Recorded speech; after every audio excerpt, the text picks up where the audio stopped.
Itinulak ng team leader ang mga pinto pasulong para buksan ang mga ito at sinabing papasok na sila. Dahan-daang bumukas ang mga pinto. Pumasok sila at nagmasid sa paligid. Bahagyang sumimangot si Taeyeon, iniisip na wala siyang nararamdamang special signs, wala talaga. Itinaas ng team leader ang shield sa harap niya at sinabi sa iba na maghanda, pagkatapos ay nakita nila ang malaking spider na nakabitin sa ceiling at sumigaw siya na yon ang boss. Nagtanong ang swordsman kung yon ang Spider Queen na sinasabi nila sa briefing, sinabi ng mage na mabuti na lang at pareho pera ng boss, pagkatapos ay hinugot niya ang staff niya at sinigaw na siya na ang unang aatake.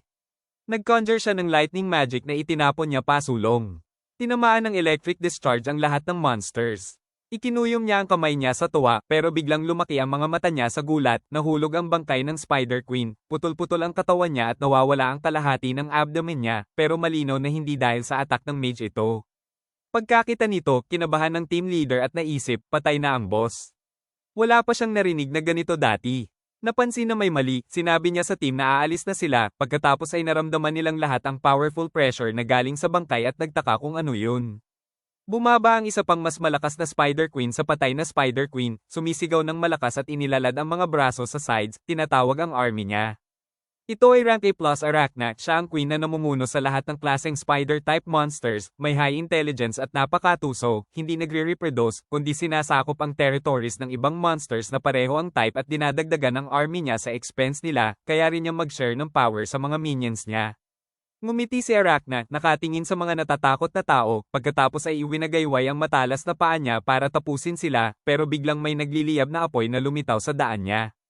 Hinarang ni Taeyeon ang atake niya gamit ang sword strike at tumingala dito, iniisip na sino ang mag-aakala na lalabas ang monster na to dito. Kung hindi marunong humawak ng espada ang hunter, hindi siya mag-iiwan ng kahit scratch dito. Sa isang atake pa lang nag-crack na ang espada niya at naisip niyang kailangan niyang magbigay ng mas maraming damage hanggat maaari sa isang atake lang. Pagkatapos nito, sumugod siya para umatake at hinampas ang tiyan ng monster, dahilan para agad maputol ang espada niya. Napamura na lang din siya sa isip niya. Nagiiwan ng sugat sa tiyan ng Arachna ang atake niya. Tumalon siya pabalik at naisip na nasira na ang espada kaya hindi niya naibigay ang mas malalim na sugat. Paglapag niya, iwinasiwas na ng Spider Queen ang paa niya para hampasin si Taeyeon, pero biglang sumalubong ang sword na biglang lumitaw, hinarang ang strike niya, pinoprotektahan si Taeyeon. Humakbang pasulong ang bida natin at sinabi kay Taeyeon na gamitin niya muna ang espada na yon para patagilan ang laban habang gumagawa siya ng tamang espada para sa kanya. Ibinaling ng Arachna ang atensyon niya sa kanya at bahagyang pinakitid ang lahat ng tatlong pares ng mata, nakangiti ng masama. Habang gumagawa siya ng espada para kay Taeyeon, bigla siyang nakaramdam ng kung ano at ng inig at nakatingin sa palad niya, nagtaka siya kung naubos ba niya ang lahat ng mana niya, iniisip na nakakamangha na nakatagal siya ng ganon katagal sa baba ng level ng mana niya. Kumuha siya ng mana potion mula sa bulsa niya, pagkatapos ininom niya ito, naisip niyang ang potion ay magagamit lang ng isang beses sa isang araw, kung iinom pa, magkakaroon siya ng addiction. Itinapon niya ang bote at nakaramdam ng biglang pagtaas ng mana niya, sinabi na may ngiti na maganda pero naman ang epekto ng potion. Samantala, nag-aalala si Shin Jonso dahil gahol na siya sa oras para gumawa ng magandang espada. Makalipas ang isang segundo, lumitaw ang sword sa harap ni Taeyeon at sinabi niya na gamitin muna ito para mag-stall siya ng time. Pagkatapos nito, lumingon siya sa ibang party members at naisip na ang Arachna ay B-rank boss, ang lalabas dapat error dungeon na ito ay isang C-rank boss lang na tinatawag na Monarch Spider. Mabuti na lang at nandito si Taeyeon, mahihirapan silang harapin ang monster na ito kung team lang nila ang nandito. Dahil kapag lumagpas na sa B ang danger level, nagbabago ang level mismo. Sa oras na yon, iwinasiwas ng Spider Queen ang paa niya, humahampas, at agad itong hinarang ni Taeyeon, iwinawasiwas ang espada niya. Nagpatuloy lang ang Spider Queen sa pag-atake na may ngiti na agad namang hinaharang ni Taeyeon. Si Shin Jonso, pinapanood sila, naisip na ang buong combat power ng Arachna ay lumalagpas sa 5A rank hunters. At kung iisipin ang ability ng Arachna, hindi pwede na umasa lang sila kay Taeyeon. Sinabi niya sa ibang party na tumayo dahil alam niyang kaya na nilang gumalaw ngayon. Kasi binago na ng Arachna ang target ng killing intent niya. Kinakabahan na nagtanong ang party leader, sino ka? Tumayo ang iba at nagtanong, bakit ang isang talentadong hunter na gaya ni Shin Jonso ay nagpunta dito ng patago at nagpapanggap na helper? Nagtanong ang girl magician, kasama ba siya ng guild master? Lumingon siya sa kanila at itinuturo ang maliliit na spiders na sumusugod papunta sa kanila, sinabing kailangan muna nilang ayusin ang isang bagay. Iwinagayway niya ang kamay niya, gumagawa ng weapon, at sinabing pumili sila, kukunin ba nila ang espada sa harap nila at i-clear ang dungeon, sa pamamagitan ng paglaban sa mga spiders. O tatakbo at maghihintay sa labas hanggang maayos ang lahat. Inilahad niya ang kamay niya sa kanila at sinabing sigurado siyang gagawa sila ng tamang choice. Pagkatapos nito, kinuha ng party members ang mga bagong weapons nila at sumali sa laban. Iwinasiwas ng swordsman ang espada niya, pinuputol ang katawan ng spider ng madali, at naisip na incredible ito, hindi pa siya nakakahawak ng ganong espada. Iwinasiwas niya ito ng ilang beses pa, pinipigilan ang mga spiders na umatake, at nakatingin sa clean cut sa katawan nila, naisip niyang parang humihiwa lang siya ng papel. Ang pagpatay ba sa mga monsters ganito lang kadali? Biglang may malakas na cracking sound na nag-distract sa kanya sa laban. Ginamit ng mage girl ang magic niya, at nagumpisang maglabas ng electrical sparks ang staff niya, at nasiyahan siya sa sight na yun, kaya malawak siyang ngumiti. Pagkatapos nito, confident niyang tinaas ang staff niya at nagbaba ng flashes of lightning sa mga spiders. Nagulat ang team leader, naisip niyang ang weapon lang ang nagbago, pero ang power ng skills ay tumaas ng ilang beses. Hindi siya makapaniwala na nakakagawa si Shin Johnson ng ganun kagandang mga weapon on the spot. Pagkatapos ng blow ng girl, halos abo na lang ang natira sa spiders. Ibinaling ng team leader tingin niya kay Shin Johnson, nagtataka sa isip niya kung sino ba talaga si Shin Johnson. Samantala, buo pa rin ang espada ni Taeyeon, huminga siya pagkatapos ng series of blows at nagngit-ngit, iniisip na ito ang hirap sa B-rank boss, mahirap magbay ng time. Malawak na ngumiti ang kalaban niya, pagkatapos ay sumigaw ng malakas, nakayuko sa kanya, at ang katawan niya ay may maraming cuts na mula sa blows niya. Pinaliyab ulit ni Taeyeon ang espada niya, naisip niyang kailangan niyang tapusin ito agad. Nagulat ang Arachna, pagkakita sa nagliliyab na espada ni Taeyeon. Pagkatapos nito, sumugod si Taeyeon para umatake, pero hindi siya basta susuko, at iwinasiwas ang kamay niya, pero mas mabilis si Taeyeon at nagbigay ng nagliliyab na atake, dahilan para agad siyang tumamba. Pagkatapos nito, tumingin si Taeyeon sa espada at naisip na buo pa rin ang espada niya, mas maganda ito kaysa sa inaakala niya. Biglang napansin niya sa ground ang maraming maliliit na spiders, at ang babae, kinakabahan na tumingin sa paligid, nagtataka siya kung saan sila galing at saan sila pupunta. Sumigaw ang team leader na papunta silang lahat sa guild master. Lumingon si Taeyeon sa kanila at inutusan silang umatras, pagkatapos ay naisip niyang itinago niya ba ang mga spiders. Nagiging komplikado na ang sitwasyon, inactivate ng Arachna ang ability niya. Tinaakpan ng mga spiders ang mga sugat ng Arachna.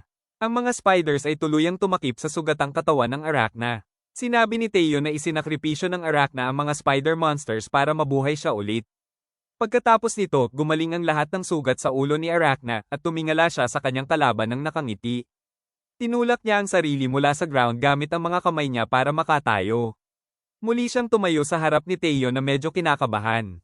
Nakatingala si Taeyeon sa Spider Queen at sa libu-libong maliliit na spider monsters sa likod niya, at sinabing na hanggat hindi nila napapatay ang lahat ng spiders, mabubuhay siya ng paulit-ulit.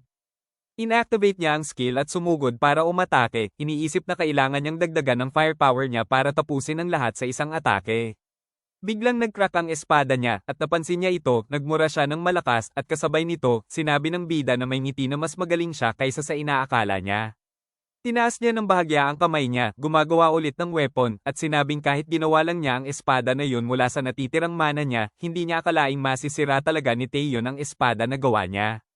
Pagkatapos nito, isang malaking espada ang tumusok sa lupa malapit sa paa ni Taeyeon, at sinabi ng bida na kunin niya ito, hindi ito one-sided sword tulad ng mga ginamit niya dati, pero ito ang pinakamalakas na weapon na kaya niyang gawin sa oras na yun.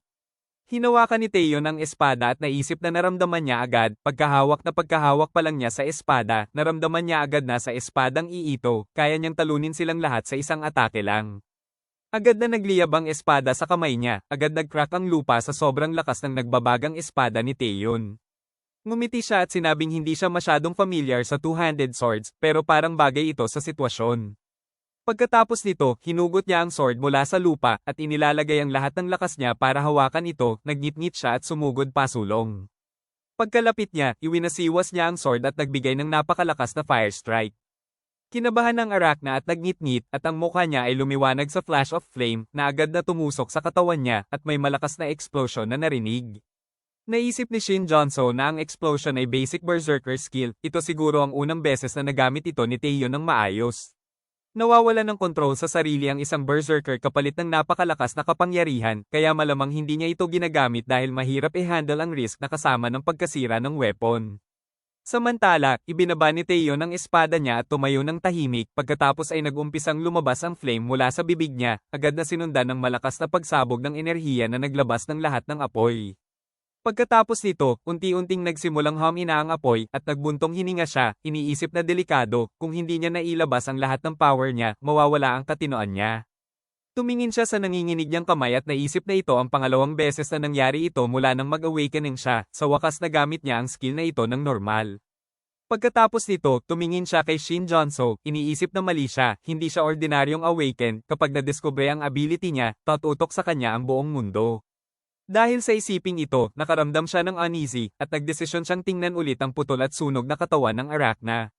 Lumapit ang bida at tumingin din dito, at napansin ang purple aura, naisip niyang may napakaraming mana nito, hindi ito maihahambing sa ibang error dungeon bosses na nakita niya.